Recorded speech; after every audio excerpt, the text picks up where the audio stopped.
Ah ouais, Kakebeti. C'est qui a vie du public et bandit. Y'a mon balama des fois Pembe. Didier Masuki. Andy Chou, Narcisse Descendant.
Voilà, avis du public, c'est ça l'église Saint-Alphonse, dans ma tété.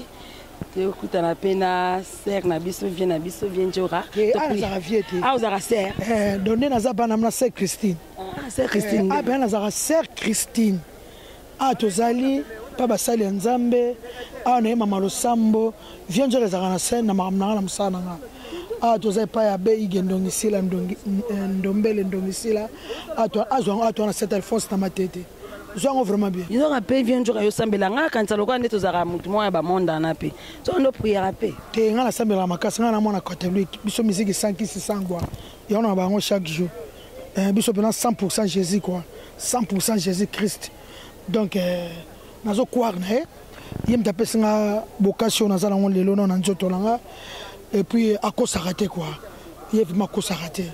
Et puis nabi kenzamba otiganga tela musana osala ya muziki na ngai ka ndenge mosela nzambe pasteur Moïse Mbiya utekoloba asala kana ngonga na tango na ye nabi ke au 2017 bientôt mois d'octobre l'autre le 30 septembre samedi donc nzamba otiganga te quoi nzambe lango pana osambela chaque samedi dimanche na paroisse na Saint-Alphonse azan nzambe akufa te quoi wa monaka.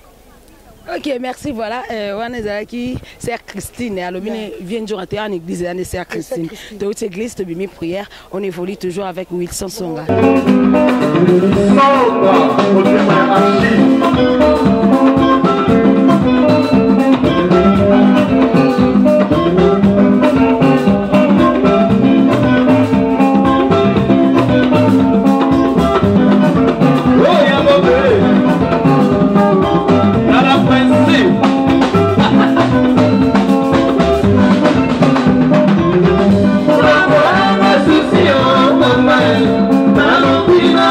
Senhor,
Ah ouais, Kakebeti.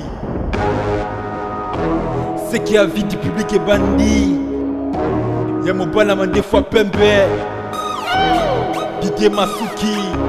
Andy Chou, Narcisse